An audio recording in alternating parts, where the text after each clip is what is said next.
a new journey begins, and you will travel where no one else can. The city of Troy is in flames. The devastating 10-year war has finally come to an end. Odysseus, king of Ithaca, whose brilliant idea of the wooden horse successfully broke the defenders' resistance, gives the fleet the order to set sail for home. The soldiers hoist the sails, and a black cat that escaped from the Trojan ruins hides unnoticed among the cargo.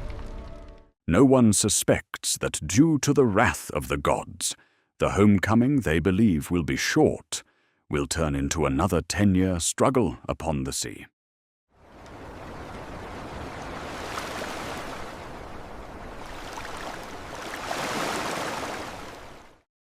The fleet's first stop is the island of the Lotus Eaters.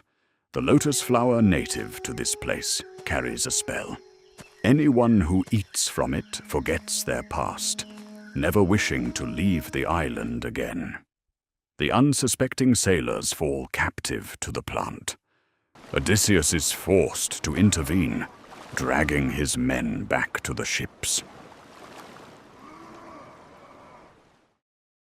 The travelers land on the island of the Cyclopes, where the one-eyed giant, Polyphemus, traps them inside his cave.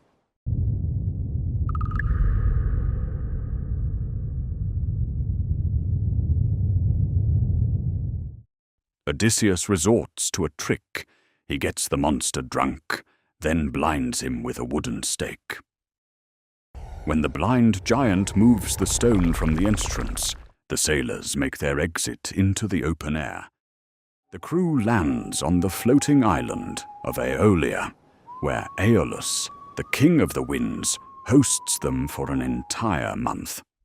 As a parting gift, he gives Odysseus a bag made from the hide of an ox, in which he has imprisoned all the harmful tempestuous winds. He leaves only the gentle west wind, Zephyr, free to blow the fleet directly home. The sailors, believing the bag hides gold, cut the sack open while their leader sleeps. The released tempest instantly drives them back to the open sea. The storm drives the remaining ship to the island of Aiaia, home of the powerful sorceress Circe. The sorceress welcomes the sailors sent out to scout with a magical banquet, then turns them into pigs with the touch of a golden wand. Odysseus sets out alone to rescue them. Along the way, he receives a magical herb from the god Hermes, making him immune to Circe's potions. When the spell fails, the king draws his sword and forces Circe to restore his men to their human form. Before they leave, Circe provides him with vital advice. She warns him to descend into the underworld for guidance and tells him how to survive the sirens and the sea monsters. On Circe's advice, the crew must descend into the misty, dark underworld, the realm of Hades, because only the ghost of the blind prophet Tiresias knows the safe way home. In the suffocating gloom, Odysseus performs a ritual sacrifice, and among the rising shades, he speaks not only with the prophet, but also encounters the ghost of his own deceased mother. The sailors receive a vital warning. The sacred cattle of Helios must not be harmed.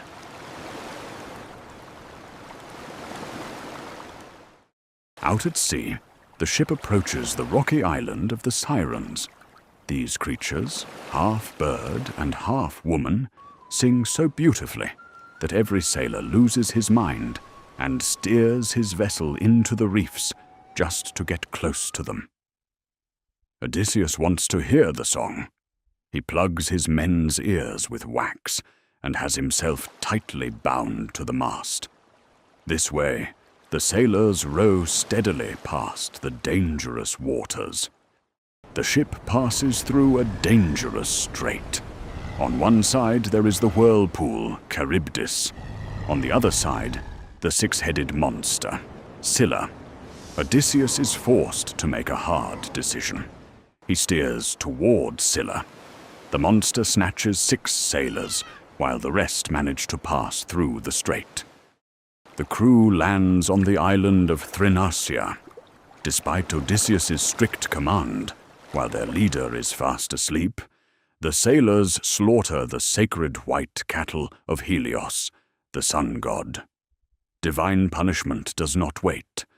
As soon as the ship puts out to the open water again, Zeus strikes the galley with a bolt of lightning.